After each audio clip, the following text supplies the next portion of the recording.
Welcome into episode 471 of the Skate Podcast. I am Brian DeFelice, joined by Bridget Brew, back from vacation, and Scott McLaughlin. Bridget and Scott, before we get into the episode today, which is a mailbag episode and our opening shifts, I wanted to quickly touch on something that Scott has been working on, been a part of the last week, and along with WEI, which is the Jimmy Fund.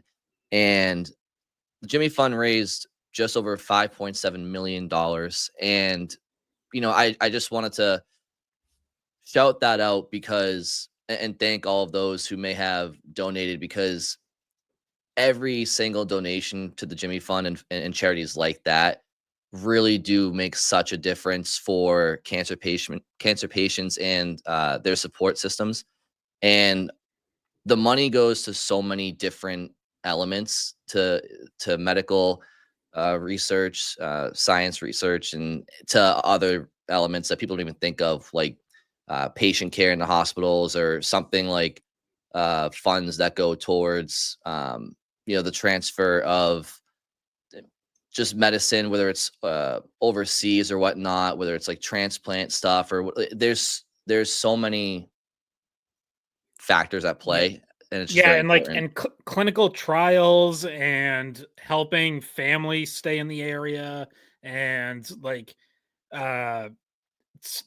it can help pay for stuff to like get into the hospital to like keep kids entertained, and trips that they go on. Like every year they go to Red Sox spring training.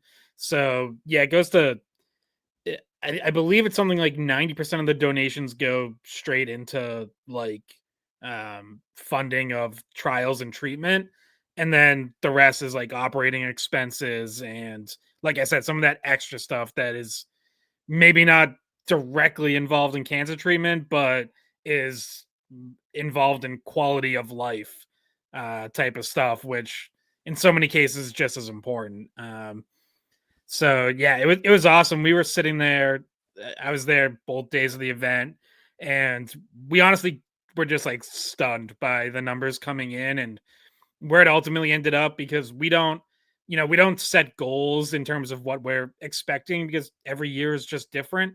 But I think all of us feel like, hey, if we hit 4 million, like that's amazing. Like we've done that. I've been involved in this for 12 years now, and we're probably about 50-50 in terms of getting over 4 million. Sometimes we're a little under it. I think one year we were even as low as like 3.2 or 3.3. But it's usually like somewhere in that neighborhood. And realizing that like we were just gonna fly past 4 and maybe have the previous record was 4.9 million. Realizing that like we're gonna have a shot at that, and then by Tuesday afternoon, like well before the second Red Sox game even started, realizing like, oh, we're gonna break the record. Like it's not, we're gonna sail past it. Was just incredible. And there was a $1 million match by Rob Hale, who has been a minority owner in the Celtics, but most notably runs Granite Telecommunications. So that was obviously a huge part of it, just getting $1 million in a chunk there. But even without that, I mean, 4.7 million would have been well above average. So yeah, it was really incredible. And, I'm sure, hopefully some people listening donated. But yeah, absolutely. Thank you to anyone who did. All right. So, Bridget, you have been away for a little bit, so it's good to have you back, and just in time for what will probably be hopefully our biggest mailbag of the summer. Before we get to that, let's just get right to our opening shifts. All right, who's first? Is it me? Go. Okay. We haven't heard from you in over a week. Yeah. So a lot has happened. So I moved into a new apartment. I currently cannot find my podcasting equipment. So if you hear this and it sounds bad, it's because I can't find my camera and my microphone yet. It's still packed in a box somewhere. But I'm in my new apartment in Boston. I moved very close to the WEI office. So I'm excited. I'll be near all my jobs this year, much closer to everything I do during hockey season, which is great. Also, don't mind the no makeup to the people who are watching. As I just got back home from the Bahamas for a bachelorette trip, and let's just say I'm happy to be back. I'm happy to be back. That sounds like a great trip. I'm sure it was very relaxing. I love Exuma. It's beautiful. It's like my favorite place to go. This is my 4th time going. But you know when you like meet friends from your friends' other friend groups and you don't necessarily vibe? Some of that was going on, and I was in charge of everything because I'm the maid of honor. I planned the trip. I drove the car, which is on the other side of the road, by the way. I have to make sure I don't drive on the left side of the road now that I'm back here. Drive the car, cook the food, plan everything, make dinner reservations, all this. There was one girl who I'd never met before. She complained about literally everything, and I thought by the end of it, I was going to kill her. So I'm really glad to be back, and she should be lucky because I didn't say anything while we were there, but I wanted to hurt this girl. Every single bump, by the way, the streets, they're not paved, most of them. They're like dirt, right? So there's a million potholes, puddles, whatever. Every single bump of the car, she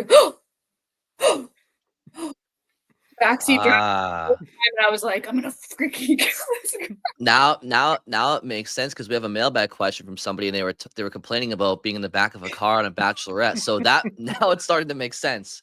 So they must have asked a question just for you. Yeah, I hope I never see that girl again. Or that she listens to the podcast. I assume she's going to be at the wedding, so. She's going to be at the wedding. I'm going to ask to be at a different table. Oh, boy. All right. Well, that sounds fun, Bridget. We're looking forward to hearing more about that offline. Yeah, that's my opening shift. Scott, we talked about the Jimmy Fund briefly, and your opening shift has to do with one of the media availabilities during that. Yeah, Charlie Jacobs was on with WEI Afternoons with Andy Hart. Nick Fitzstevens and Dan Ball was in for that interview as well. And, I think the main takeaways from it were, one, he had a new word, right? We've talked about rebuild, retool. He called it a remake. So, another little slight twist on remix. Remix. Yeah, we can call it that. What else? What else can we come up with? Charlie's version. for you Swifties out there. So he said, hold on, let me get the exact quote here. There's a lot of new energy, and frankly, we needed to change the energy from last year. We owed our fan base a lot more than what we showed last year, and it was time for us to roll up our sleeves and get to work on a remake, frankly. And I think that you'll see that in October. He also said that he thinks this team's going to be better than people are anticipating.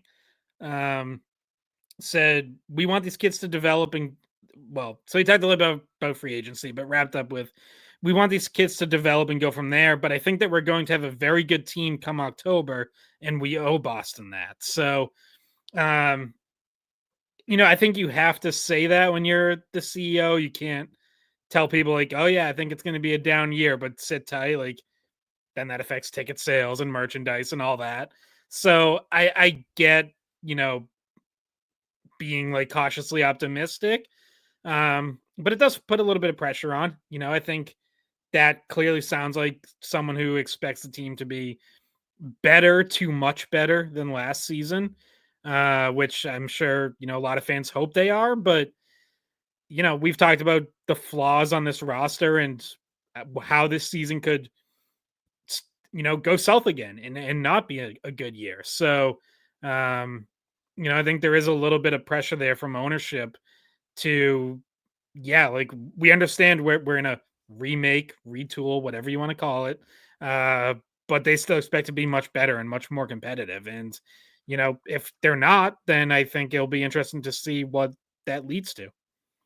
And I will say, Scott, I was trying to think of other words that fit in the category, and it's fine if it's a retool, a remake, a remix, but as long as it's not a repeat, because they do not want to repeat last season. That would be the worst of the category. It could be a revamp. It could be a remodel. All right. You two got it out. Rehab. Rehab. Kinda, they're kind of like rehabbing the team, rehabbing their image a little. No, that rehab's good. Yeah. I think for Charlie to say that he expects them to be better and a good team, I don't think that's entirely untrue. I think they should be. I mean, we've talked about it. There's a path for this team to make the playoffs if certain things go right, and there's a path for them to, once again, as you kind of pointed out, Scott, also finish back towards the bottom. Which way they go remains to be seen. I really do think that a combination of everything going wrong last year, in addition to selling at the deadline and kind of tanking by design, all attributed to their finish. So you combine that with health issues and just the team getting off on the wrong foot. If they're healthy, I think they brought in some good soldiers. Like, they should be better. We'll see if it plays out that way. But my opening shift has to do with the first preseason game, because, guys, it's been a very long off season. Very long off season.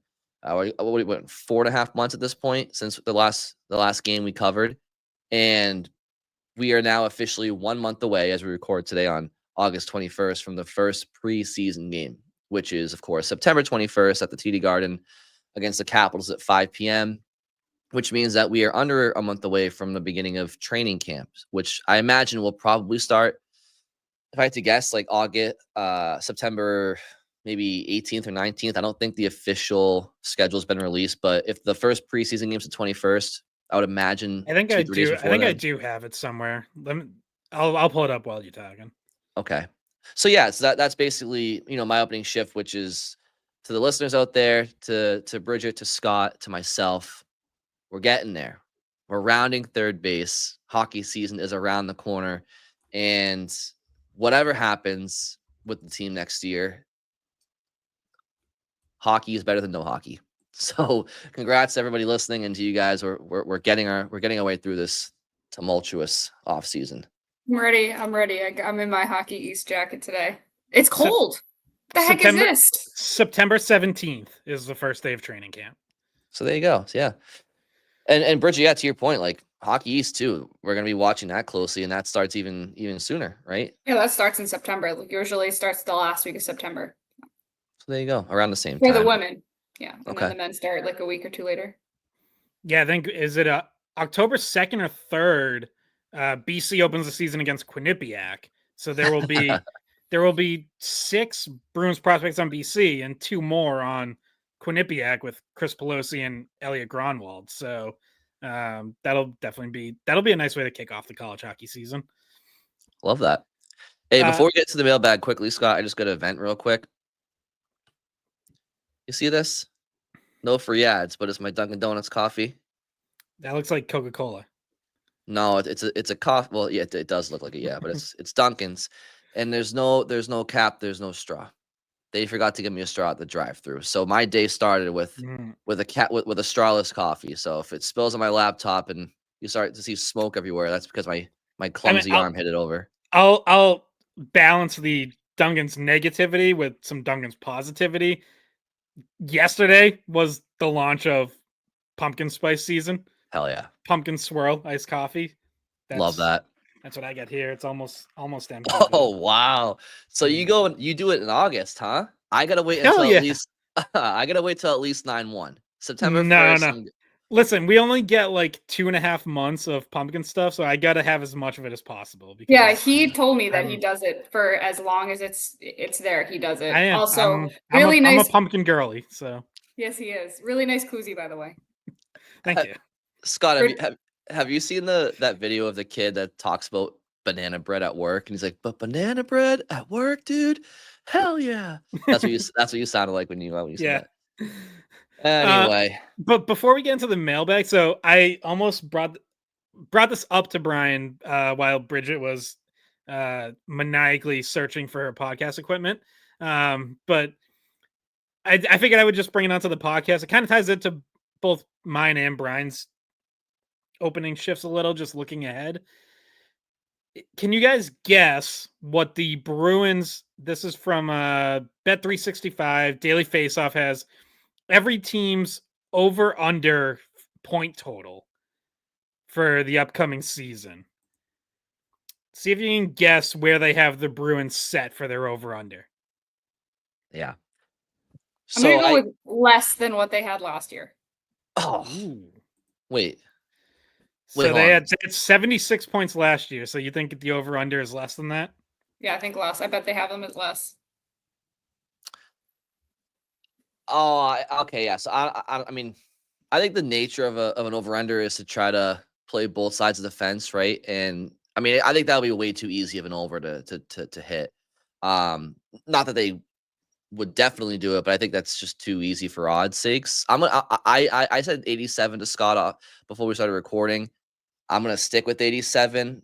I know that for people listening that might sound super optimistic, but I think we're talking about a team that I think most people recognize they could make the playoffs or they could suck. So to me, that's like mid high 80s for an over under. You're both off in the wrong direction, in opposite directions. So they have the Bruins over under at 80.5. So just Okay. a 4 to 5 point improvement from last year. Which would put them, based on like last year's standings, it would put them in 24th, which doesn't really do much. That was Pittsburgh, right around where Pittsburgh finished last year, and they also missed the playoffs. So Yeah, it's the fifth lowest over under of any team. Only the Blackhawks, Sharks, Penguins, and Kraken have a lower over under on points. So they pretty much just, I mean, they more or less just took the standings from last year and with a couple of substitutions. It's not very bold of them. I mean, again, Flyers are 83.5, so they bumped them up a little. see the problem with that is, again, the reason the Bruins finished with the fifth worst record in part was by design. Like the last 20 plus games of the year, you were without your top two defensemen, you were without, 4 roster players that you traded away, and some of them significant. I mean, I'm not like whatever. I think to look at what the team was when they finished the year is a little bit. Well, I guess we'll find out. I think they'll be over the. I think they'll be over 80. I do think they'll be over 80. So they gave them the fifth fewest points, and they won. Then last year they finished fifth from last. Right. So it's like literally Yeah, which is like just fair. that they gave them slightly more points because they think other teams are going to have slightly more points. I don't know. And it's fair to it's. I understand why one would say, well, they finished fifth last, so that we'll give them the fifth worst odds. But okay, but why did they get to fifth last? Like, it's just, I don't know if it tells the whole story. Yeah, and I also think something like this is these totals shift more when there's big outside additions. Like if a team gets a lot of buzz in free agency, or maybe if they're adding like the number 1 overall pick, you get a bump because that resonates with people. I think when we talk about like how can the Bruins be better, like what's their path to playoff contention, it's all almost entirely internal improvement that we're talking about. It's McAvoy and Lindholm staying healthy and playing well. It's Swayman bouncing back. It's someone stepping up offensively. And those probably don't make it into betting odds as much because it's it's not as sexy. Like it doesn't stand out as much. It doesn't capture the public attention as much. Do you think if like say by this point in the summer, Higgins was like pretty certainly going to start in Boston, that would have changed the odds for people? Probably not much. Yeah. Maybe like a point, if anything. I think the logic that you raised, Scott, is fair. I think that's exactly what's happening. And so, okay, so that's why the over under is 80. But I'll say here on August 21st again, I would bet on them eclipsing that over under.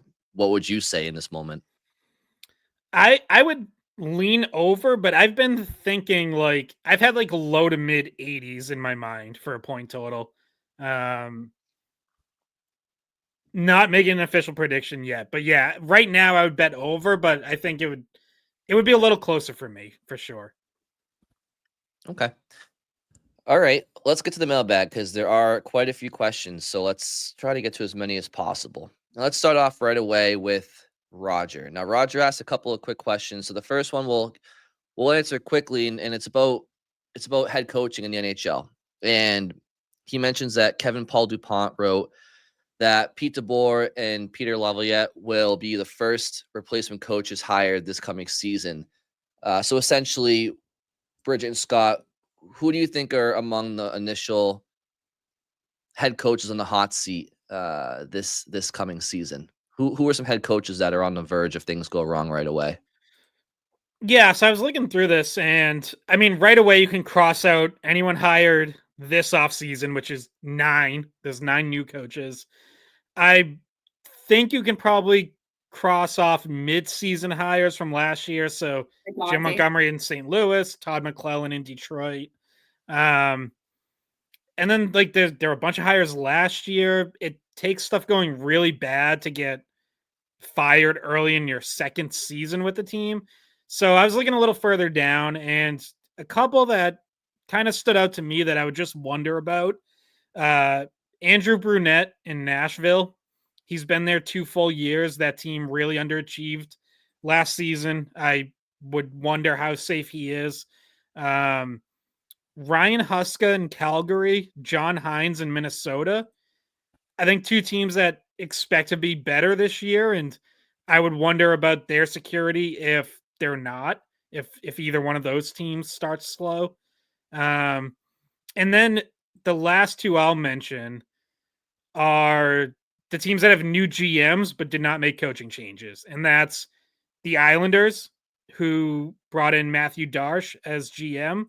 They still have Patrick Waugh as head coach. And the Kings went to Ken Holland as general manager, kept Jim Hiller as coach. You wonder if either one of them get off to a slow start. You know, does the new GM decide, okay, this isn't my guy anyway, so I'm going to make a change. What do you think of Utah? Yeah, that's interesting. So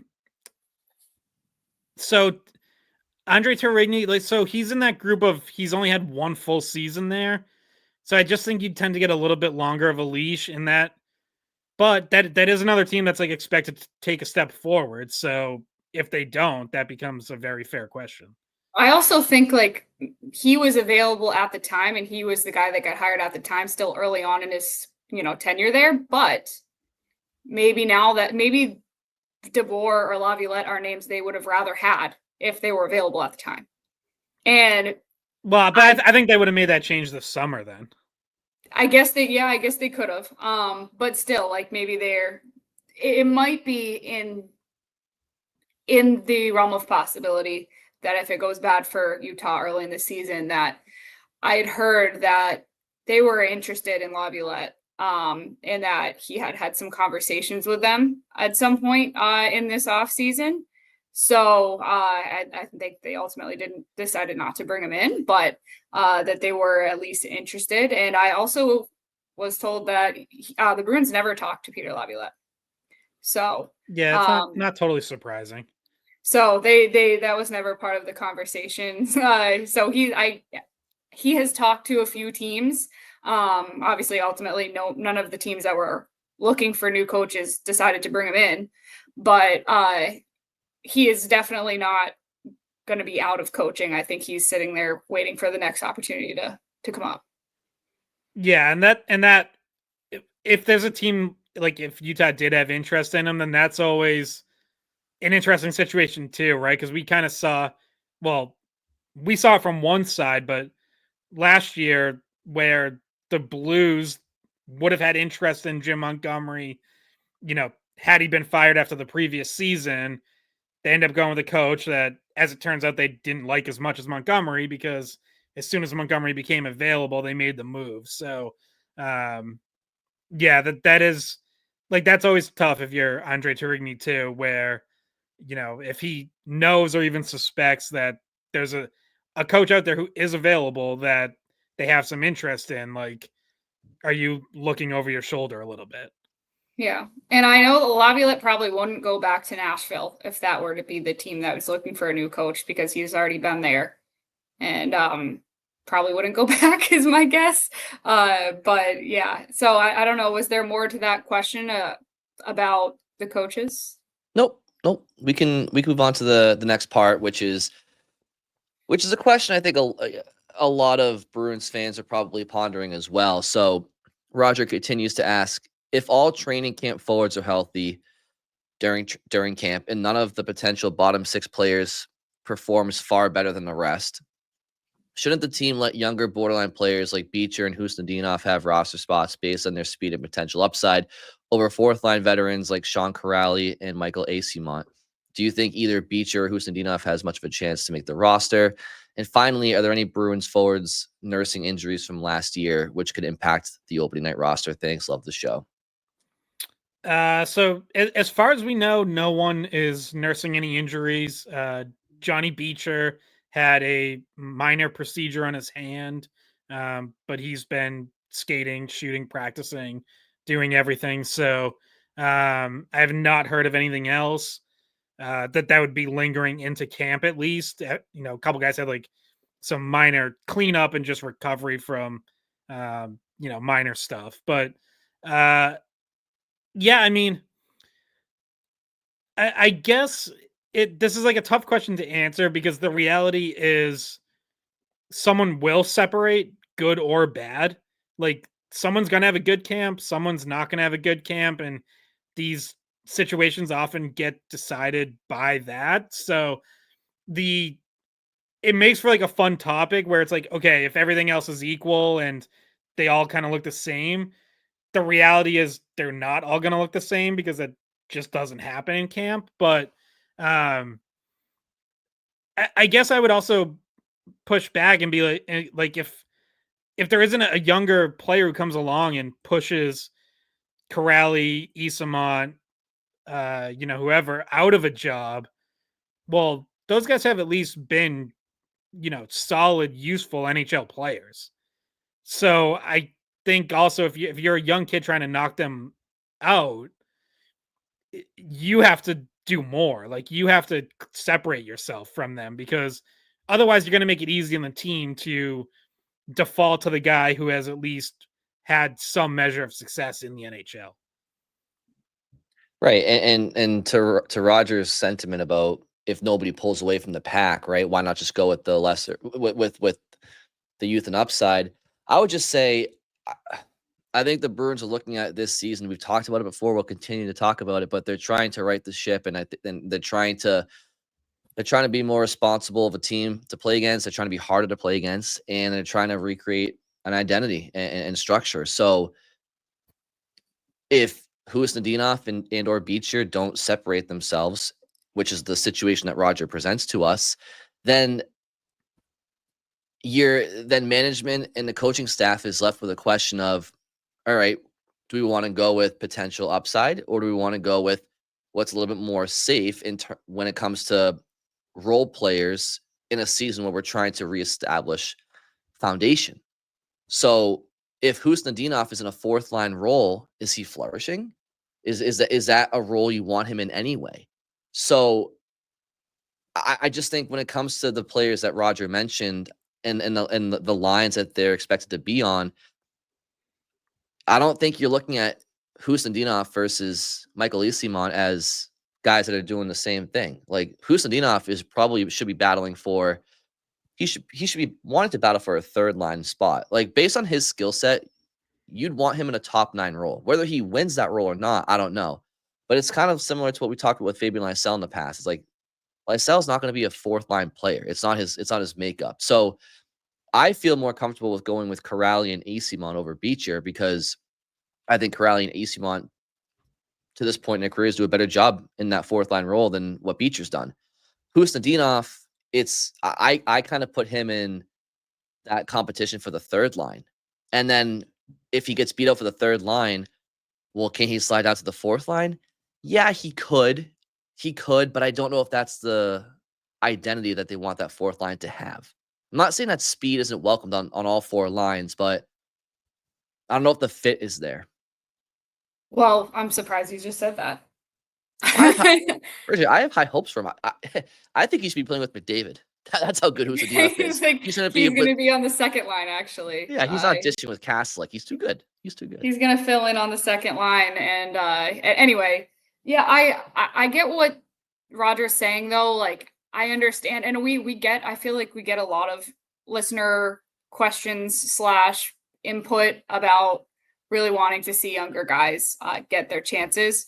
And I do think Kuznetsov is still in the category of a guy that the Bruins see as like still in development and still as like almost like a prospect, almost in the same category as like a Matt Poitras, who Poitras is obviously a little bit younger, but it's still the same, like, we want to see them prove themselves kind of situation. And Kuznetsov did get a fair amount of chances to prove himself at the end of last year, obviously coming over at the trade deadline and getting plenty of ice time because of the roster that was there. So I don't know. I don't see a situation though where they're all even, right? Like, I feel like if Kuznetsov really wants it and really gets off to a good camp and a good preseason, and Sean Kuraly or Eyssimont looks slow or just not keeping up with the pace as well, then it'll be up to Kuznetsov to prove that. Yeah, and I would also note something we've mentioned in the past, that like a lot of times veterans in the NHL pace themselves a little more through camp and really use it as kind of like a buildup. And I guess I'm thinking in particular about Sean Kuraly here as someone who has been through a lot of camps and knows how to get himself ready for the season. So if he doesn't look like he's, blowing away Kuznetsov on the first 2 days of training camp, that doesn't mean Murat Kuznetsov is just like way better than Sean Kuraly at this point. Like, Sean Kuraly's been around long enough that he may take kind of a more measured build up to the season and not come out hair on fire day one like a younger player needs to.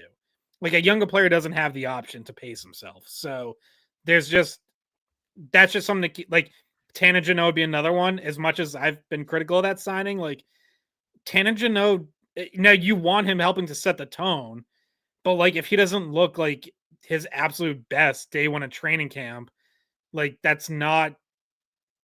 he doesn't necessarily need to, because he has built up a little bit more insurance. He has a little bit more in the bank that he can lean on and tap into week 2 of training camp.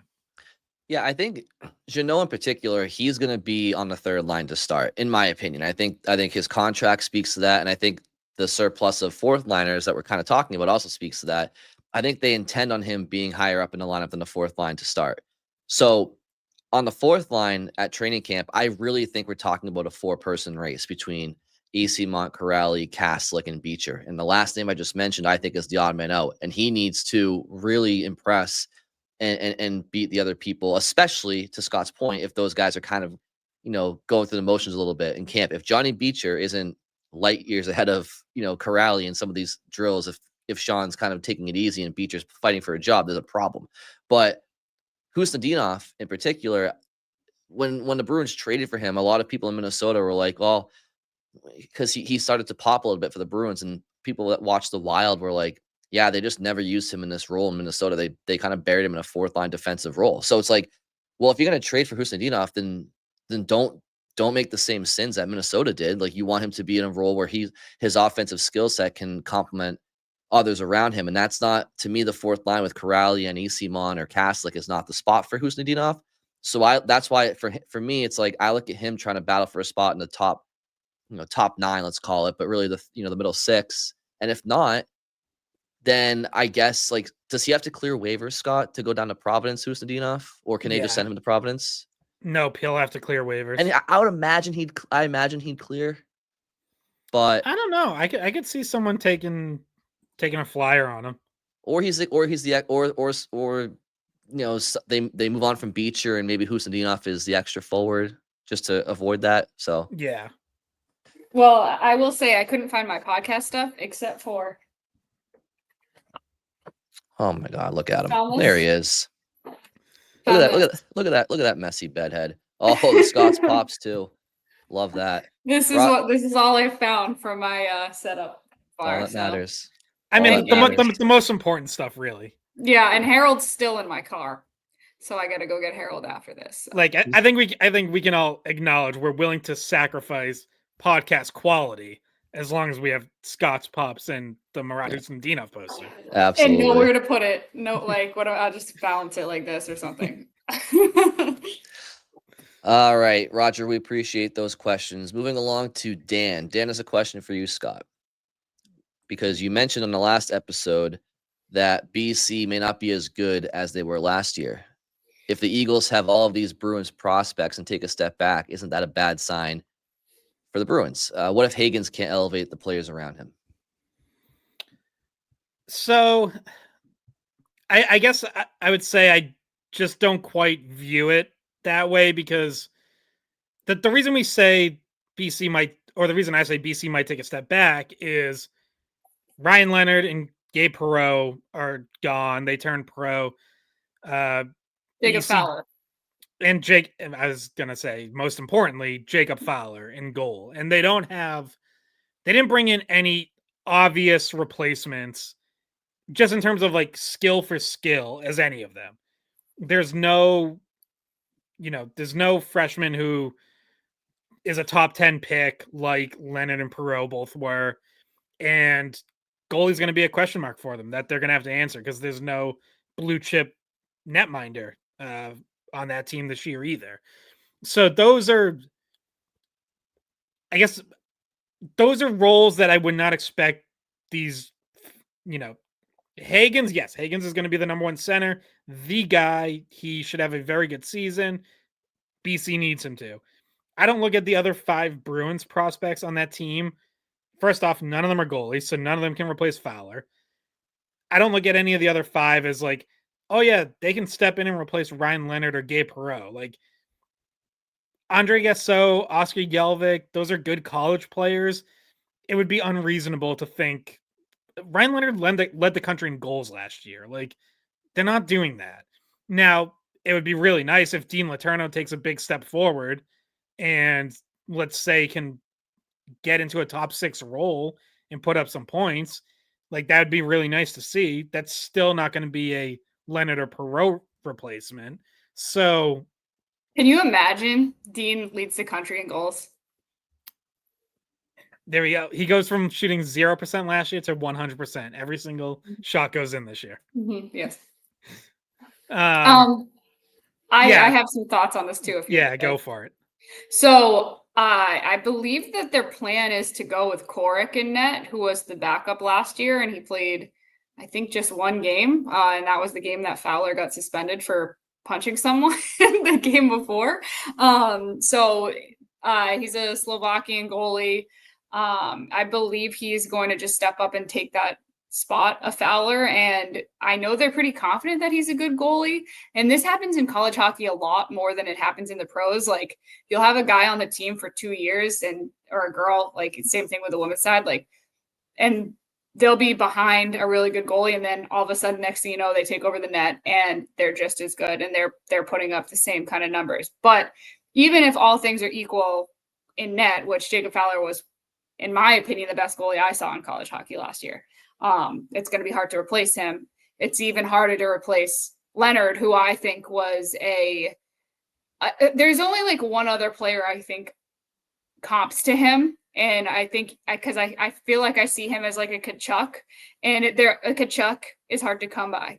And it's really, really hard to replace his skill set, which was getting under team skin, being incredibly clutch, and actually finishing the chances that he had. So even though BC is still going to have a great team, it's all about, in college hockey, it's all about replacing and having the best replacements to come in. And that's really where the step back might be, is just that the recruiting class that's coming in has no one there to replace those guys. And I know they did add some transfers as well. Like, they got Ryan Conmey from UNH.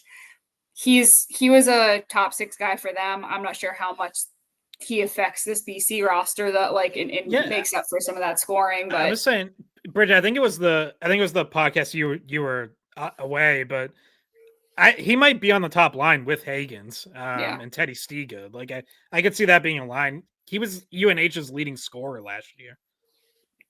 Yep. And so that's at least they got, in terms of not recruits but transfers, they did get somebody pretty good there. but they have to compete in a league in Hockey East where they got to go against BU, who retained a lot of their best talent, and their goalie, Yegorov, will be there again. And they still have Yzerman, they still have Hudson, they still have a lot of good players on that team that didn't go pro at the end of last season. So they're up against a really strong BU team. And we mentioned PC got Roger McQueen. There's some big additions around Hockey East.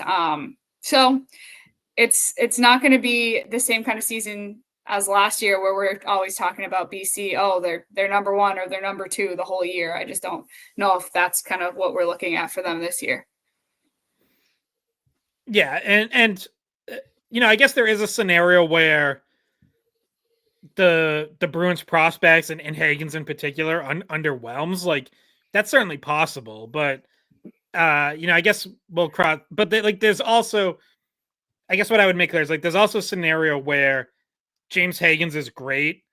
Dean Letourneau takes a noticeable step forward. Will Moore has a good freshman season, and BC as a whole still takes a step back. So it's not both things can happen. It could be a good season for the Bruins prospects and a slight disappointment for BC. All righty. So Dan, thank you for that question. Next is Tom. Tom says, I saw that there's a group of Bruins players who are still in the area and skating together this summer, and it got me thinking, is it weird that Pasternak isn't in that group? I know he does usually go back home, but if he might be the next captain, should he be around and working with some of the younger teammates? Not trying to make too much of it, but I'm curious what you guys think. So I'll just say quickly, this is something I've noticed this offseason compared to last, which is there have been a lot of Bruins in town for much of the summer skating with each other. And to me, that has been a sign of them really trying to right the wrongs from last year, which is hitting the ground running with a strong training camp and a strong preseason and a strong start to the season. These are all efforts that they're making to the best of their ability in the summer to try to, do all that they can do right now, because it's the middle of the summer. So that's been encouraging. I have taken note of that. I don't know if Pasternak has or has not been there, so I can't confirm that, but let's assume that he hasn't been. I believe he's been away most, if not all, the summer. I don't know if he hung around after the season, maybe, but I believe he did go back to Europe for at least a good chunk of the summer. Okay, so yeah, I mean, I think in a perfect world, it would be nice for him to be there if they are having these summer skates, but it really is just tough because especially with a lot of the Scandinavian players, it's their only time to see family across the pond, and Pasternak in particular. I mean, I think his mom still lives in the Czech, maybe not, but I think she does. So she's his only parent right now. He lost his father when he was younger. And his brother's over there. They're super close. So when you get and I know that Tom isn't, he mentions he's not trying to make a big deal about this story, but he's just curious. So yeah, I think it would be nice, but I just think that family is family, and it's tough to really comment on should he be in Boston in July. What do you guys think about his availability or lack thereof this summer with skating with his teammates? I haven't really thought once about it, honestly. I don't think it's a big deal at all. I think I feel bad for, I mean, obviously they have a little bit of a longer off season this year. Because they end in. Sorry, Bridget, but you can appreciate where Tom's coming from with if he's taking that next role as the you can understand where the question is coming from more so this summer than past summers, Yeah, I just don't think it really changes the captain talk. And if we want to go back a little bit to what we talked about with McAvoy and his article with the Boston Globe saying that it seems like it's going to be 2 A's next year anyway. So I don't know. We might not be talking about either of those guys wearing a C. So maybe it doesn't affect it too much. I just didn't think of it really as a bad thing. I can completely empathize with the burnout that you feel and just wanting to go see your family and, use your downtime to actually have a little bit of a life and go do those things you've been missing out on. Yeah, I don't worry at all about like where guys are skating in the summer because they are all still skating somewhere. And Like Lindholm's been away too in Europe the whole yeah, time. and Pasternak can put together a good group in the Czech Republic. I'm sure he has one. Probably other NHLers or guys playing in European pro leagues. So Is I don't worry about McAvoy in that. Boston? McAvoy is. He has been okay. Yep. So like, could it be good? Like if Pasternak was here, like James Hagens was over at Warrior for a few weeks, skating there with that group. And I guess it's worth noting it's a group of like 6, maybe 7 guys. So it's not like it's like half the team. Like, I don't know. Yeah. I mean, could Hagens have benefited from like some time with Pasternak? Sure. But like David Pasternak shouldn't plan his summer around skating with James Hagens. Like that. I think you need to give guys time and like let them have time to do whatever they want, where they want. What I will note is captain's practices will be getting underway. I think they usually start like the first week of September. David Pasternak has been a late arrival to captain's practices in the past, which again is fine. They are completely voluntary. There are always absences, and usually it is the European guys who take an extra week or so in Europe. I do think it would be good for Pasternak to be there from day one of captain's practices this year. I also I don't want to make too big of a deal of that. It's not a requirement, but it feels like that's something that would be useful and kind of help set a tone. Have him and McAvoy out there right from the start, leading whatever that group is. So I'll just throw that out there as something to keep an eye on in the next couple weeks. Yeah, I would say, to Tom's question, it's a would be nice, but it's not a big deal to this point. But yeah, to your point, Scott, like I just think that when things are optional, I think there's certain individuals where it really shouldn't be optional, right? If for example, if you're a prospective captain of a team, I feel like the captain's practices should be something that you're at. Do you have to be there? No. Would the best of the best leaders be there? Yes, I do think so. And I do think that in the past, and correct me if I'm wrong, maybe this wasn't the case, but I feel like Zdeno Chara, Patrice Bergeron, probably over the course of their careers in Boston, more oftentimes would have been at captain's practices if they were healthy enough. I bet Sidney Crosby has been at his fair share of captain's practices. It's a good precedent to set, especially in an off season in particular where there's vulnerability in the organization. If the Bruins can reestablish their culture, and it's 3-4 years from now, and Pasternak is 34 and just maybe decides to let James Hagens take over the captain's practice for a couple days, sure.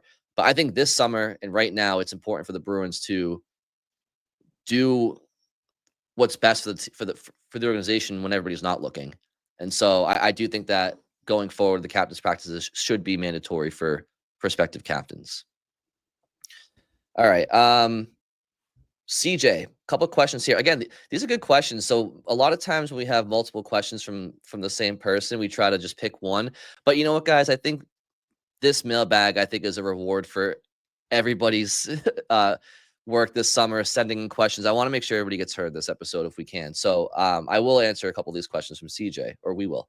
The first one is, if a trade were to happen involving Casey Middlestat, Pavel Zacha, Korpisalo, or any of the players for that matter, when would you expect it to take place? Before training camp, before the start of the season, or does Sweeney sit tight until the deadline in early March? I think at this point, it's most likely to spill into the season and not happen before opening night or before training camp. There's always exceptions, but this is usually a pretty dead stretch of the calendar in terms of trades. Obviously, you'll see guys get cut or maybe guys who weren't going to make the team get traded if someone's interested. At least for Middlestat and Zaka, I feel that way. Korpisalo, I still think you could see that before the season. If there's a team out there that needs a goalie, maybe they get into camp and the options they were hoping might win a backup job, aren't performing well. They haven't seen enough. Like, that still feels like it could happen. But I think Middlestat and Zaka are probably here to open the season at this point. Yeah, I agree, Scott. I agree. I think we were talking about it before we started recording, but there's obviously a lot of chefs in the kitchen as it pertains to the amount of players that could potentially make the lineup that are on the bubble. You can't ice them all on opening night, and at the same time you have some NHL players that are locks for the opening night lineup if they aren't traded, like Middlestat and Zaka, but people might view them as a logjam for some of the players that otherwise might not make the roster because of their presence. I just don't think, for example, you want to trade Casey Middlestat right now when his stock is low, because that's the only way that Matt Poitras will make the opening night lineup. Like, to me, I think it's you don't want to rush these things. So if Middlestat is on the opening night lineup and Poitras starts the year in Providence because he doesn't turn heads at training camp, then that's fine. Like, start out that way. See if Middlestat becomes something that people aren't expecting him to be. I mean, there's a lot of talk about Matt Poitras and what his potential is, and Matej Blumel and what he's done in the AHL. He's 25 years old. It's like, well, Casey Middlestat's 26 and has like 200 points to his name in the NHL. Like, I think I understand the criticism for Middlestat, but I do think while the fit is questionable right now in Boston, I do think the Bruins owe it to themselves to see if he can become something. And you know what? Yes, you can obviously end up trading him if you need to at some point later in the season, and then the domino effect falls, and maybe Poitras does move up or whatever. So I just think I don't think they need to rush anything right now. Like, you don't need to trade the few top 6 players you have to try to make room for some bubble players. Let those bubble players earn it, and if they have to start in Providence, then it's not the worst thing in the world either. I mean, hockey seasons are long, injuries happen. We all see that. Yeah, do you want to? Yeah, I was gonna say, like, CJ. The second part of CJ's question kind of ties right into this discussion. Yeah, you want me to read it? Sure. He says, I would trade Middlestat. He didn't impress me, but I keep hearing excuses that it was because he was on a line with Vinny Lettieri and Cole Koepke and he needed better line mates. Why is he being given the benefit of the doubt when Matt Poitras isn't? Poitras was stuck on a line with Tyler Johnson, who is no longer in the league, and Oliver Wahlstrom, who is still waiting for a team to sign him after the Bruins released him. When he was with top 6 players where he could use his playmaking ability, he thrived. So this is the transition from, that comparison to Poitras. And wanting to see Poitras get the benefit of the doubt. I will say we have seen such a small sample size of Middlestat that I don't really know if people are, and have you heard many people giving him the benefit of the doubt? I mean, obviously, I think we all know that the roster after the deadline last year was not the ideal situation for when Poitras came back up for him. When Middlestat was there, like, that wasn't going to be necessarily a flashy fit for him either. So I don't know. I feel like everybody's kind of being held to the same standard. Am I wrong? At the end of last season, everyone was kind of getting a pass of like, okay, this team is tanking, and that's just kind of what it is. Yeah, I mean, I don't know if it's a pass, but I guess as far as like the benefit of the doubt goes, maybe it's just that people are writing in Middlestat as the second line center, and there aren't as many people writing Poitras into that spot. So maybe that's it. And I guess the way I would explain that is Casey Middlestat has played 438 NHL games and has 236 points. He has had seasons where he's put up 59 and 57 points. Matt Poitras has played 66 NHL games and has 26 points. Middlestat over half a point per game for his career. Poitras well under that. And like, part of that is like, well, yeah, obviously Poitras is what, 5 years younger than Middlestad, 4 or 5 years younger. So of course he doesn't have as much experience and hasn't had as much success. But like that's also why you're giving more benefit of the doubt to Middlestad, because he's done it in the NHL. Like, at least to a much higher extent than anything we've seen from Poitras. And I've pointed this out before, like saying Poitras has thrived with top 6 talent. Yeah, in very selective situations, like going out after a penalty kill where he gets to be with Pasternak and feast on the other team's fourth line and third D pairing. Like those are specialized situations that it doesn't mean if you just plugged Poitras into your top 6, he would have that same kind of success. In fact, I wouldn't expect him to. But yeah, I mean, look, Poitras's gonna have a chance to. He's won jobs out of camp the last 2 years. First year, he ends up getting derailed by injury.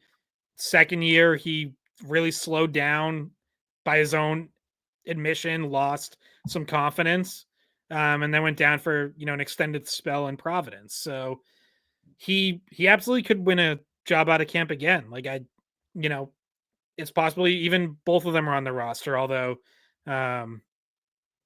they're so similar that like maybe the Bruins want a different look, but I don't think it's a foregone conclusion that Poitras has to start the season in the AHL.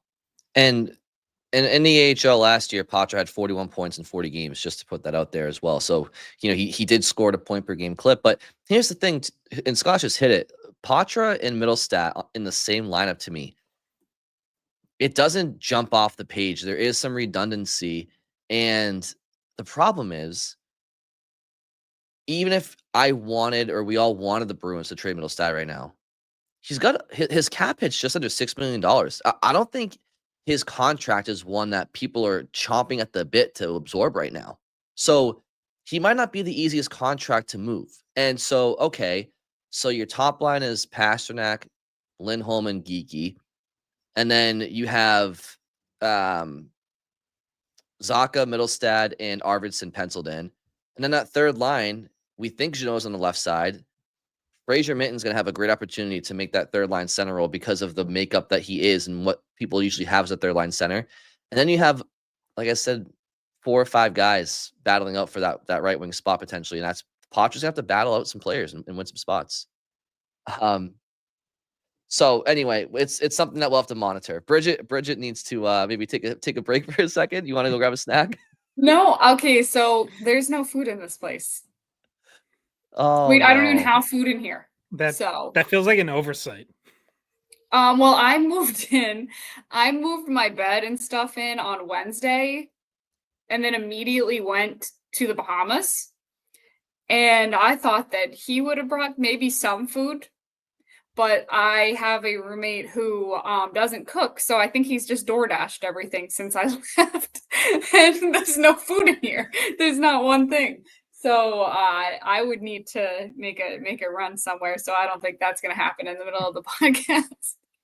Well, listen, Scott and I. Scott, you got any goodies in the office? We're only going for another hour, Bridget. So we have I'm time, so Bridget. hungry, you guys.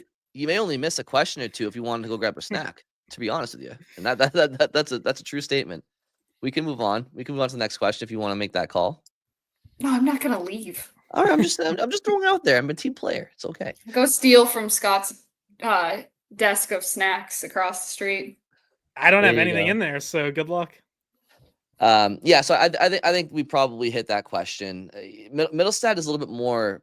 He's a little bit more proven than people probably give him credit for, while still having more to prove. But he's also still only 26. Like that, and that's why I brought up Blumel earlier. It's like people talk about Blumel, and it's like, yeah, Blumel's great and great AHL scorer. I'm very much looking forward to seeing if he can do something at training camp and win a spot in the team. But he's 25. Right, so like, why is everybody so high on a 25-year-old AHLer to this point, but we're also down on a 26-year-old NHLer that has 200 points to his name? It's just, I don't know. And yes, Middlestad played with Lettieri and Koepke, so like that isn't objectively a good, sample size for NHL line mates on the second line. It's just not. Lot to figure out in camp, though. We can move on if there's no other comments on that question. Yeah, I'm good. All right. Ben asked us a few questions as well. I get the point of internal competition, but it seems that Sweeney has signed so many guys in addition to what Bruins players the Bruins already had, that training camp is going to be a chaotic mess. How will the Bruins be able to evaluate players when it will be hard for all of them to get an extended look during drills or games, especially the younger players? Not a problem. There is plenty of ice to go around during a training camp and preseason. They start with 2 separate groups at camp, so you always have, basically like you have a full roster out there for each session. So call that 36 skaters or so. They're all going to do the same drills. They're all going to have time. Veterans aren't going to play in the first couple preseason games anyways. So guys battling for jobs are going to be out there in preseason games. They're going to play 15 to 20 minutes. So I think that sorts itself out, and internal competition is good. Like, I'm never going to buy that fewer bodies is better. Like, the more competition you have, the better. You would love for it to be higher in the lineup. You'd love to have more guys battling for top 6 jobs, but even battling for bottom 6 jobs is good in my mind. Like, it creates a more competitive environment. It gives you more options. And ultimately it does make your organization better, even if the NHL roster still lacks high-end talent. Yeah, and would you rather see one of the younger guys beat out an older guy that pushes them to be better and pushes them to, take another step forward, or would you rather just see someone giving it? Because people are going to get their chances, like Scott mentioned, 2 sessions. They normally split the talent up between both. Like, you'll see, few of your top guys in session 1 in the morning, few of your top guys in the afternoon, and plenty of ice time, like Scott mentioned, for everyone to go around. And I personally just like to see how they stack up against each other. And it normally, first of all, gets guys up to speed quicker because they're in like this fighting mode. If they are indeed in a position right now that they think their job is not safe, or are trying to come from the outside in. So it steps up competition immediately. And normally that also just helps you get up to speed for the actual season and gets everybody going on more of an intense pace rather than just going through the motions, which was the problem that they had last training camp. There was some times where it felt like people were just going through the motions, and it was a slower training camp. And Montgomery and others after and management said that not a lot of it and not all of their problems dated back to them, but there was a need for more urgency during training camp, and hopefully we see that this year. Yeah, and I can't wait to watch it. And the 3 of us will be at training camp, and we will be able to firsthand let you guys come know. take pictures. We'll autograph stuff. We'll be we'll be there. Not me. I'm just gonna hide in the press box. I'm not gonna talk to anyone. Brian and I, we're men of the people. We go out there. We shake hands. Oh yeah, and we'll be brutally honest about our assessment of who's stepping up or who's not during training camp. And training camp, but if somebody doesn't impress or take advantage of the opportunity, we'll be seeing it, and we'll let you guys know, because if training camp isn't really covered that much. But all right, next question from Ben. Best guesses as to what happens with Merkulov and Lysell. Still can't believe Merkulov signed. Do you think there is an agreement that if Merkulov doesn't make the team, he'll be traded? As for Lysell, I think the Bees have lost faith in him, especially after he was scratched in the AHL playoffs. I think he's going to be gone too. I'll just quickly say, Ben, I'll just put it this way. I don't see either one of them on the Bruins in a full-time capacity. Certainly not Georgi Merkulov. Fabian Lysell, unless he goes out there this preseason and is a point per game player in the preseason action that he sees and has consistent intensity and work ethic in practices, I don't see him beating out some of the other players as well. So he's going to have to really turn heads and have ironically enough, Matt Poitras-esque preseason from a few years back. Otherwise, I don't see Lysell making a team to start the season. Although I think he has the talent to do so. I don't know if Merkulov has the talent to make the NHL roster full time. And the reason I say that is because while I think his offensive skill set is excellent, I just fear that he doesn't have the foot speed to make plays at the NHL level that he makes at the AHL level. The game happens faster physically and mentally, and I just don't know if he has the speed to keep up to the point where he can make plays at the same caliber. Yeah, I will note that friend of the pod Mark Allred from Black and Gold Productions tweeted at us after the last episode and said that he thinks Lysell wasn't like a true healthy scratch for that playoff game. Seems like he was maybe dealing with something. So just wanted to note that.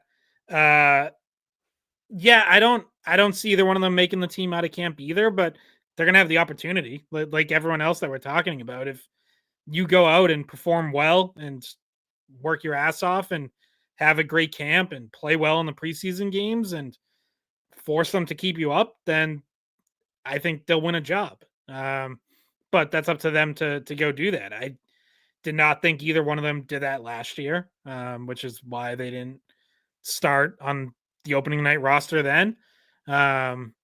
Lysell can still go down without waivers, so that maybe, makes it a little tougher on him because he is someone who has that option.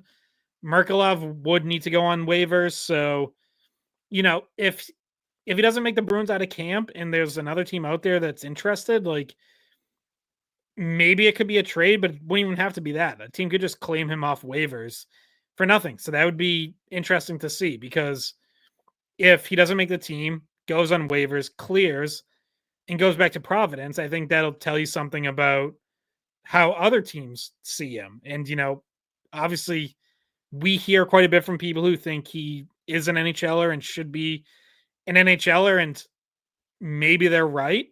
But ultimately, like you are what NHL teams think you are.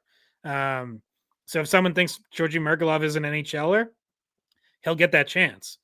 If that team isn't out there, then it's very possible he is in Providence again. Bridget, are you muted? No. Oh, we can't hear you, Bridge. Uh-oh, what happened? Oh boy. Well, maybe now you can grab that food if you need to. I was gonna say, Bridget's so hungry. She's like, I'm shutting my computer's volume off. Like, we're ending this, guys. Oh no, we can't hear you. Oh, son of a bitch. Well, you can try to figure it out. We can carry it for right now. So let's move along to this next question, Scott, from Liz. She says, my question has to do with chemistry. Based on history, do they try to put players together in training camp that have had success in the past, or do they try players with everyone to see who clicks? For example, we already know that Poitras has amazing chemistry with Pastrnak. Scott might push back on that a little bit, but Poitras also had incredible chemistry when he was in the AHL with Don's Lashmelis. Granted, Lashmelis hasn't played an NHL game yet, but in camp, would they make a point of trying him with Poitras to see if they could recreate the magic they had in Providence? Assuming Poitras makes a team, would the chemistry factor increase the chances of Lashmelis making it too, despite his lack of NHL experience? I think all the games on the world stage that Lashmelis has had playing for Latvia makes him a real wild card in camp. That last point, Liz, I absolutely agree with, and the Lashmelis experience in training camp will be one that I'm watching heavily, because last year he was, or the last couple of years, he hasn't been at training camp because he's been an NCAA player. So he's been with UMass. So I'm very much looking forward to seeing how he does. I've actually kind of viewed him and Poitras as direct competition, as they all kind of are. But you raised a good point. Maybe the Bruins could view them as a potential package down the line. Scott's mentioned in past episodes over the years that the Bruins and teams like to work in tandems on lines. Maybe those two could be a tandem of the future. I don't know if they would do it out of the gate this October just because of their both of their inexperience. But Scott, how do you feel about Liz's question? Can you hear me, by the way? Oh yes, we can. Yeah. Bridget. Yes. Yeah, All Bridget. right. Yeah. Welcome back. Yeah, Brian, I agree with a lot of what you said. I would, I don't think Poitras and Lushmelis's chemistry in Providence is gonna be a reason for both of them to make it now. If they're both on the team and even on the same line, it's because they both earned it separately. I would here would be a good place to point out. Poitras also had good chemistry with Oliver Wahlstrom in Providence last year. And yet we get a question earlier about how Poitras was stuck with Wahlstrom when they were up in Boston. So I guess my point is AHL chemistry doesn't always translate to NHL chemistry. It's just a different beast. But as far as how they structure it or who they put together, that's actually going to be another interesting thing to watch because coaches have different philosophies. Like Jim Montgomery liked mixing in a young player with two veterans. And the idea was, well, if you're going to play in the NHL for us, here's a spot where you might play. Let's see how you look in that spot. Other coaches like to start camp with the lines that they think might be their opening night lines and try to get those lines as much chemistry as possible.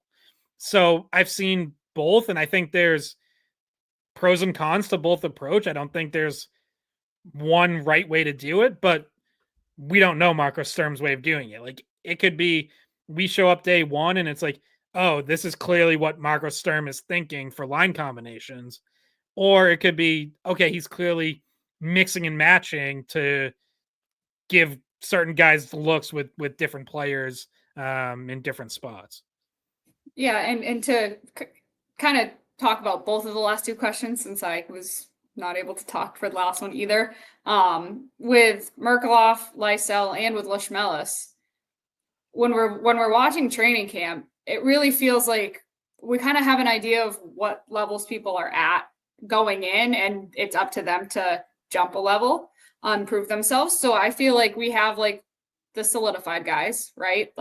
Those are your top two lines, really, the obvious. Then there's your in the hunt guys, or all in competition for, say, the bottom six spots, which I would include Poitras, Kuraly, Eastamont, that crew, Beecher, in the hunt, with legitimate chances that if they really do outperform, you're okay, that makes sense. And then there's the tier below that, which is on the outside looking in, which is where I feel like Lysell, Merkulov, and Lushmelis start. So they have a little bit extra work to do, I feel. They're going to be starting not quite. Would you consider any of those guys in the hunt, or would you consider them needing to beat out 2 or 3 guys to get to a spot?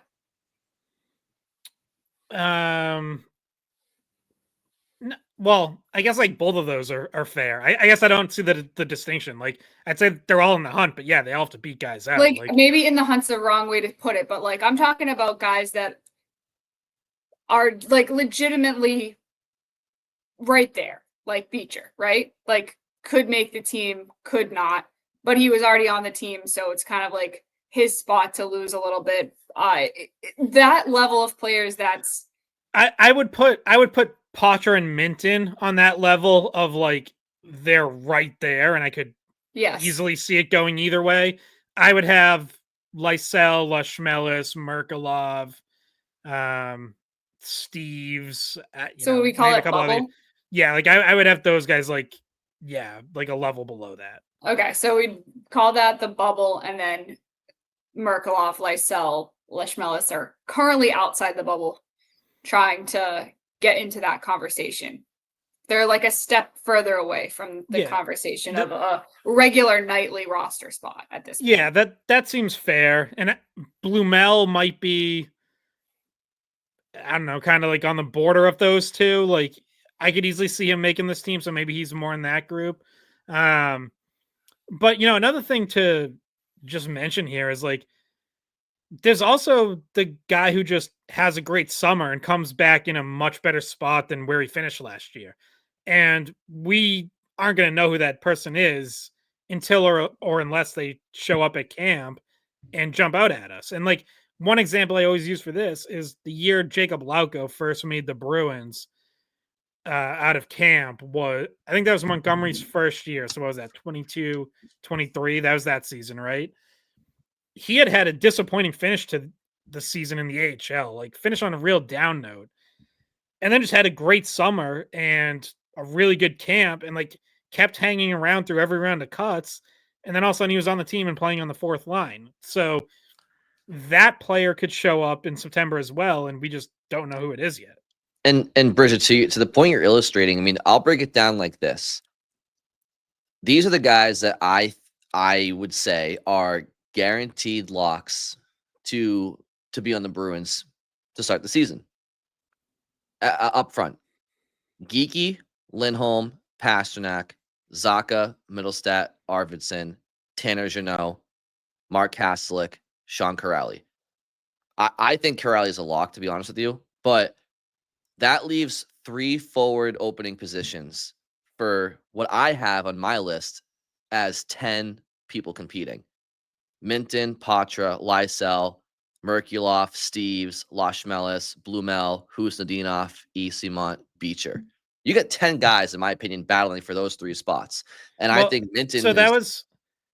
So you're talking like three lineup spots and probably actually 4 or 5 roster spots, right? Three spots in the top 12 forwards, and then however you want to dice up after that, maybe an extra forward or 2. Yeah, so we know there's at least 1 extra forward, maybe 2. Yeah. Yep. So it's there's a lot of competition, and when you start to break down the players' skill sets and then the fits and the openings, I mean, you have 2 openings in the third line, which I think Minton has the inside track to that third line center spot for a couple of different reasons. And then you have, the third line right wing. It's like, because Poitras's not going to play fourth line. Lysell's not playing fourth line. Merkulov's not playing fourth line. Lashmelis isn't playing fourth line. Blumel or Steves are, Steves could play fourth line, maybe. I don't think Blumel is. Husnudinov, I don't think so. So when you start to look at how many of those players are actual fourth line possibilities, you're really talking Esimont, Beecher, maybe Steves. So it's a lot for that third line, is my point. So a lot to find out here. Yeah, and I mean, honestly, like you could go even deeper than that too. Like, I know, people can have whatever opinions they want of them, but like Patrick Brown and Riley Tufte played NHL games last year. Jeffrey VL serves a purpose. Those guys are still in the organization. People around the organization thought Riley Duran was close last year. Now, I would say his season in Providence probably wasn't as good as they were hoping. So maybe he's not quite as close this year, but like, that's another name you can just throw in there. Like, so yeah, I mean, there's a lot. Yeah. John Farinacci made his NHL debut at the end of the season. Yep. Yeah. Which is why training camp will be fascinating. So moving on to, don't want to cross that out before I read it. Okay, next question is from @TheBruinsPod on Twitter. Is media drastically underestimating the fact that we had 2 top D-men out last year? Middle six talent underperforming and Swayman below our expectations. I submit that we need some additional top/middle six scoring, but do you 3 feel there is some exaggeration on how bad we will be? Yeah, I do. I think that the floor could be, once again, a bottom team if similar things go wrong, right? If David Pastrnak gets hurt on opening night or the first month of the season, he misses a significant time. Or if Charlie McAvoy or Hampus Lindholm have injury issues again, or if Swayman has another bad year, I just think a lot went wrong last year. If a couple of those things go wrong again, yeah, then I think they could go back down to where, maybe some people think they will definitely be. But I do think that there's a good portion of fans and media that aren't really accounting for, well, what happens if the things that went bad last year go well, and where does that leave them? Yeah, I think that's fair. Yeah, I mean, I guess like I haven't seen too many people say like this is going to be like the worst team in the league, or it's going to be down around like 65 points. So, I think the range of outcomes is from similar spot where they were last year, in the top 5-6 picks, to knocking on the door of the playoffs. Like that's a wide range of outcomes, or maybe even being in the playoffs, which I do think is doable if all those things go well. If Swayman turns it around and McAvoy and Lindholm are healthy and playing well, and someone else steps up offensively, whether that's Middlestad, Arvidsson, Zaka bouncing back, something beyond your first line. A young player or two steps up, like playoffs are absolutely within reach. But I do think like that real disappointing season where we're talking about them in the lottery again and having a shot at the top pick if the ping pong balls go right. Like I also think that's in play. So that's part of what makes this such an interesting season is I think there's a very wide range of where this could go. And that's why the first 2 months are so important. Because last year they dug themselves a hole in the first 2 months, got their coach fired.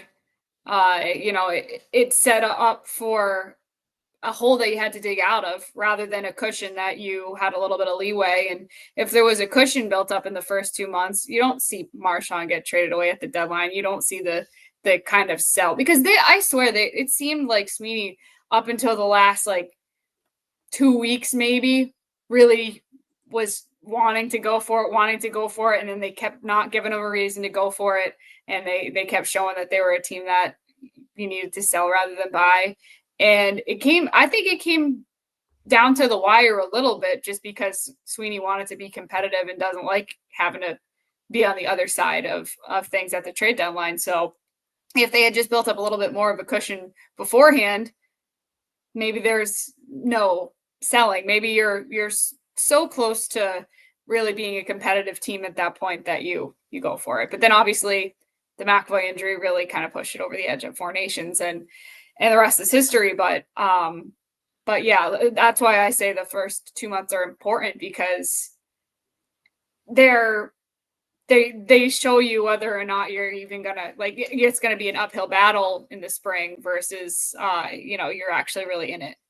Yeah, I think it's a good way to put it, Bridget. Like, I don't think this team. The one thing I can say with pretty much certainty is I don't think this team is going to be able to score enough to dig themselves out of an early season hole, right? Like, there are certain teams that maybe they get off to bad starts, but they have the offensive firepower to go on a run the second half. I don't.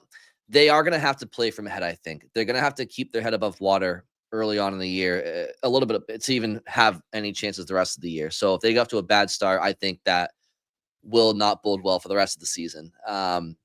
And yeah, as far as last year goes, like Sweeney selling at the deadline a month or two before the deadline as a possibility probably would have meant his job, in his mind, right? So of course he wouldn't have wanted to sell. But I can tell you this: if they didn't sell last year, and because they were a little bit better than they played, it was going to happen eventually. Like last year's day of reckoning was inevitable. It just depended on how long they wanted to keep putting it off. And I think I speak for all of us here that we're glad that it happened, because it did help replenish the prospect pool in a big way with Hagens in particular. All right, guys, let's try to breeze through these last 4 questions. We got about 15 minutes left here. This one is from Random Task 68 on Twitter. How do you think the backup goal? I was like, okay, so who chose 68? Not Scott. Scott would have went a different direction. Clearly not. I mean, maybe it's Jaromir Jagr's Twitter handle. Who knows? He could be on there, right? Let me pull the question back up here. How do you think the backup goaltending situation plays out, considering Michael DiPietro needs waivers to go down to Providence? Are there any teams that would want Korpisalo for free as a backup. Yeah, well, so first off, obviously, Korpisalo is not free. Now, you might be free in the sense you don't have to give up much to get him, but he does have 3 years left on his contract at $3 million a year, which is obviously the biggest hindrance to a team potentially trading for him is they might not want to pay him that. But as I said earlier, I do still think a Korpisalo trade could happen before the season, just because I think every team feels like they have an idea of what their goaltending is going to look like right now. But it's absolutely possible some team out there gets into camp, into preseason games, and realizes that what they hoped their backup situation would be isn't actually as good as they thought. So that could happen. Otherwise, I think it's going to be a competition. Like, they kept DiPietro for a reason, because obviously they see something there. He had a very good season in the AHL last year. Brendan Bussey was in the same situation contractually, and they let him go. So obviously they think a little bit more of DiPietro, and there's a reason they wanted to bring him back, knowing he would have to go on waivers if they want to send him down. So I think they're going to give him a real shot to compete against Korpisalo. And ultimately, you got to win a job. I would say that's true for either one of those guys. Like, Korpisalo's the incumbent, so maybe all things being equal, the tie goes to him. But if DiPietro plays them, then I would expect Michael DiPietro to be the backup goalie, and then you figure out what to do with Korpisalo. Either you put him on waivers, or you find a trade somewhere, or whatever. Maybe you even roll with 3 goalies and go into the season with that, and try to, see if someone suffers an injury early in the season and wants to make a move. Well, I will say I'm thinking here, like, I'm trying to like bring myself back to what we were thinking and saying last season about the goalies, like the goalie duo, the goalie dynamic. And there were plenty of times last season where we were saying, play Korpisalo more. Like, Korpisalo is, give Swayman more rest, but also Korpisalo is playing well enough to get more ice time. And so I don't know if people maybe forgot that a little bit during the summer, that there were plenty of times throughout the year that it was like, he doesn't look bad, right? I don't think he had a bad season. I think he did the role that he was supposed to do, adequately. And so I'll just say that. Obviously, the contract's the real issue. The contract, you might have room to, add maybe a bigger piece if you're also trading some more contracts away. But in terms of his actual performance, I didn't have too much of an issue with him last year. It's more about the money, and I understand that's why the question says give him away for free, which is would just be a cap dump. So in terms of actual competition, I do still think there's a good chance Korpisalo is the better goalie than DiPietro. And if there was a move to be made, it would more likely than not be that it was about the money and about DiPietro being good enough to come in and, not see a massive drop back if they needed him to play. But like I said, just to talk about the on-ice stuff, I think Korpisalo did what he was supposed to do. All right, next question is from Freestone62 on Twitter. The Athletic recently ranked the Bruins 30th out of 32 teams in terms of confidence in the front office. Do you agree with this assessment? So I'm just going to say quickly, guys, I just wrote down a couple of teams off the top of my head that, either I would trust less in the Bruins ownership management right now, or, it's 50-50. Like, so Pittsburgh, I don't trust Pittsburgh right now at all. If I was a That was Penguins the first fan. one that came to mind. Yeah. Chicago, I mean, no. Connor Bedard falls into your lap. You're obviously going to draft him. A couple of other high draft picks that you take, but no. San Jose, yeah, you got Will Smith, you got Celebrini, you got Misa. They fell.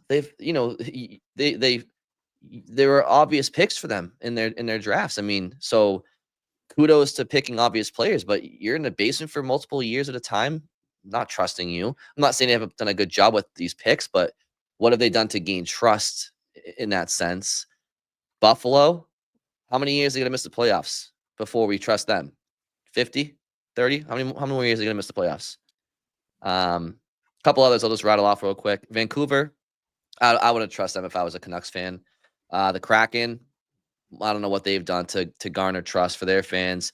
Same with the Red Wings, really. And then the Rangers. If I was a Rangers fan, I don't know if I would trust them any more than a Bruins fan trusting the Bruins management right now. Yeah. So I think it's worth providing a little more context just on what this article was.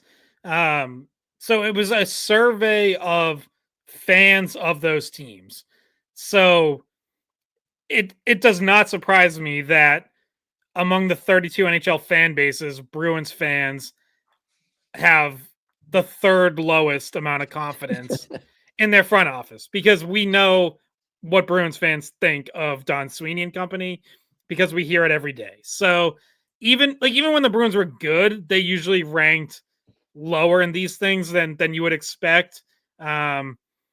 Just because, hey, that's what Boston fans are. We tend to skew more negative than other fan bases who, there might be other fan bases who are happy with the front office that got them to the playoffs. If you're the Bruins and you go, 5-6 years without reaching a conference finals, people are disappointed. So Okay. that should be noted. Maybe Also, Buffalo fans might have just conceded at this point. They're just like, whatever. yeah. So they are dead last. Buffalo is dead last, Okay. as you might expect. Yeah. 31st is Nashville. Obviously a big drop after probably last summer. So actually it has where they were last summer. Last summer, Nashville ranked 10th, most confident. Obviously their season was just an absolute disaster. So, yeah, I'm not surprised the Bruins are 30th. I think if this was a survey of like other NHL front office types around the league, they'd probably rank a little higher, because I think Don Sweeney is more respected league wide than he is locally. But top 10 if you polled other GMs around the league, he could have ended up top 10 in the poll, because like we talked about when Four Nations rolled around, he's the GM of Team Canada, in charge of the best players in the world, like in charge of one of the top two best international teams. If you want to, our European listeners will be like, screw you, Bridget, the US and Canada aren't the only two good teams, but he's very well respected among his peers, not very well respected among, your Bruins fans walking around the street calling into talk radio. And, it's a critical fan base. It is. And this season, for sure, there's been a lot to talk about for them, the fan base. And the funniest thing to me, though, is like they still gave like a 93% approval rating of drafting Higgins, though. Like it was like great. That one, all thumbs up. And then the rest of it still enough to just be like, no, get rid of them. So but yeah. So with the context that Scott provided, I'm not surprised at all that that's where the Bruins ranked. But yeah, from a looking at it objectively from a league perspective, I do think the Bruins, management right now, they wouldn't be 30th out of 32. They'd probably be like, maybe like closer towards like 8 to 10 from the bottom. I mean, like, there would be a slip here after the last calendar year for sure. Yeah, but every team. I mean, most teams in the NHL out of the 32 teams in the NHL, I wonder how many teams have like a 5-year playoff streak going right now. You know what I mean? Like we highlight the Bruins missing the playoffs last year because it's local and we focus on the Bruins. But in the league, teams probably look at other teams as missing the playoffs just once as like, that shit happens. I mean, the Capitals missed the playoffs last year. Like, there's only so many teams that have long 5-year playoff streaks actively going where like everybody misses the playoffs every couple of years probably. So I'm not sure if teams around the league highlight the Bruins missing as much as we do because they know it's the nature of the business. But I'll just to read so I think it was Don Lucian who did the write-up on basically explaining why the Bruins would be so low. And I think this is pretty fair. It says the main reason is easily the past 2 summers. Last offseason, the team overpaid for both Elias Lindholm and Nikita Zadorov, only to see both fail to meet the standards of their contracts in year 1. That doesn't even mention Jeremy Swayman, by the way. This offseason, the Bruins upped the ante with Tanner Jeannot, one of the strangest contracts in recent memory. It's hard to have faith in what the team is building, the money it is spending to do so, and the overall vision under those circumstances. Yeah, That's harsh, but like I think it's fair. Like I agree with that. So yeah, I think this Zadorov stuff is overstated, to be honest with you. But like, fine, I'll give them that, and I see what they're saying. Like, sure, yeah. All right, guys, let's do this. I want all these questions to be answered, but I do have to drop. So if you guys want to finish the last couple without me, that's fine. There's a couple more, and I There's tease that 2 we get more, to I all of think. them. Yeah, yeah. I'm gonna have to I'm drop also though. starving. Yeah, I gotta drop. yeah, Bridget, you want to fly through the last 2? I think we're just about to wrap up, anyways. But yeah, we can fly through these last 2. Sure, All right. let's do it. All right. At Dan's_fine on X, do we think Dan is calling himself fine, or is he someone who hands out fines to people? Or his last name is fine. Maybe his first name is Dan's, like Dan's Leishmelis. But yeah, I think Dan is fine is probably how you read that. But anyway, okay. Is Zacha for Rossi a 1-for-1 trade? So Pavel Zacha for Marco Rossi of the Minnesota Wild, a 1-for-1 trade that can make sense for both the Bruins and Wild. I would say interesting idea. I would imagine the Wild want more than that for Marco Rossi, even though as an organization they are clearly down on him. But he's younger than Zacha. He's more skilled. I would think it would have to take more than that. If I were the Bruins, I'd do that. That would be a fairly easy one for me, which is why I think it would not be so easy for the Wild, and they would probably want more. that works for me. That works as an answer for me too. Not much more to say because I think we covered this also earlier in the summer because we got more questions about a month ago about potential trade targets, and we did a whole episode about that and talked about Rossi and what it would take to, or what would be a fair deal to get him. And yeah, I think I like Zacha as a player. I really do. I think maybe we just don't know enough about Rossi. People are guessing that his upside is going to be better. But anyway, yeah, I think maybe you need to throw a pick in with Zacha to do something like that. Yeah, it's not going to be a first, probably not even a second, but like, yeah, I would say a pick, or not one of your very top prospects, but like a good prospect, maybe something like that. Also, that said, Bill Guerin, Minnesota GM, has made some kind of baffling trades, so who knows? Maybe it wouldn't take as much as you'd think. All right, last question. At Marchand Fan 6363 on X. Love the pod. Keep up the great work. I have heard so many line combinations online, but no one has answered the hard question: which one-way contracts are going to be put on waivers? And it can't just be one player. I think multiple players are going on waivers. So we've probably danced all around this already.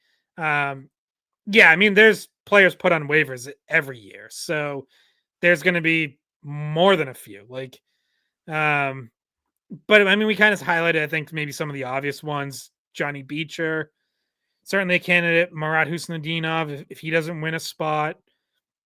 Some of the guys, Mate Blumel, Alex Steves, like those guys need to go on waivers because of their age. Patrick Brown, Riley Tufte, Jeffrey VL, these guys all need waivers. Georgi Merkulov, like that's just forwards. On defense, you can throw Mike Callahan if he doesn't make it, like he needs waivers. Same with Victor Soderstrom, Billy Sweezy. We mentioned Michael DiPietro in goal. So, yeah, I mean, that sounds like a lot of names, but that's how it is with most teams. Like that last cut down day, it's like over 100 players league wide are on waivers, which is why so few get claimed. And fewer than you think. Like, you'll throw out a name and you'll be like, oh, I think there's a chance that guy gets claimed, and then you're surprised that they clear waivers. Well, that's because everyone just made their cuts, and they're all trimming their rosters, not adding to them. So yes, a lot of guys go on waivers, and 98% of them clear. Yeah, it's a huge batch. Yeah. That go at the end of training camp and the end of preseason. So, I mean, there's a few different batches as well. Like, there's cuts throughout, but it's an overwhelming amount, really, to have to comb through and see, oh, do I like Kuznetsov better than I like the guy that I picked for my third line, like the guy that we already have for our third line, or I'm sure it'd be an interesting thing to talk to Don Sweeney about, or, just get an idea if they give you an honest answer of what the philosophy is going into that. Because, they have to be, it's part of their job to look around the league and say, oh, actually this guy, and, maybe this is a year where they do see a guy get cut that they like better than what they have. We talked about them having an abundance of bottom six players, but maybe there's a guy out there that they're like, Beecher really didn't have as good a camp. He made the team, but I actually like this other guy that just got waived better, and we'll give it a shot. So yeah. Yeah, and sometimes there can be like a strategic use of waivers, and what I mean by that is, like, if you have two guys who are really similar and you think maybe there's a chance they lose one or both of them, you might put one guy on waivers early, like before the final cut downs, so that okay, either we have that guy or we don't. And then the similar player who, whether it's similar roles or whatever you're looking at, if that player gets claimed, maybe you're more likely to keep the other guy in the NHL because you don't want to risk losing both of them on waivers. Or if the first guy you put on waivers clears, okay, well, then we're okay putting the second guy on waivers because at least we know we have first cut X still in the organization. We'll get more into that too when we actually make it down to cuts, which is always an interesting time to see, who's sticking around. There's always a few surprises. All right, Bridget, I know you got to eat. I did too. We went. I actually had like a mid-morning snack, and we went so long that I now need lunch as well. Well, I actually haven't eaten in 22 hours, so which is what the people listening couldn't see. Brian was laughing at in the group chat that I haven't eaten since 4 p.m. yesterday, and it's 2 p.m. So, today, but like that's just like I can't have sympathy there because that's just really bad planning. Like, oh, it's terrible planning. Yeah, that's all on you. It was terrible planning. I didn't have a lot of choice. I mean, my flight got delayed over and over again. They didn't serve a meal. I got home, passed out at midnight. Well, I got to my cousin's house at midnight. Drove up here this morning. Didn't have time to get anything, stop at Dunkin' or anything. I also super low on gas, so there's always time to stop at Dunkin's, Bridget. That's what. That's a life rule for me. See, here's the thing. I could have delayed. Stop at Dunkin'. Could have delayed the recording time, but instead I decided, oh, it'll only be an hour. It's fine. And now we're almost at 2 hours. So I've showed up late to stuff, but like had Dunkin's, and people will like sarcastically make the comment like, oh, but you had time for dunks, and I'm like, yep, you're right. I'm not that kind of gal. So anyway, I'm gonna say bye and go eat. We'll see you, and thank you all for listening. Hey guys, thanks for watching the Skate Podcast. If you want to see more of our videos, visit our playlist. Not in front of a screen? You can listen to us on Spotify, Apple Podcasts, or wherever you get your podcasts. Don't forget to follow us on social media, and if you enjoyed this video, please don't forget to give us a thumbs up, subscribe to our channel, and leave a comment.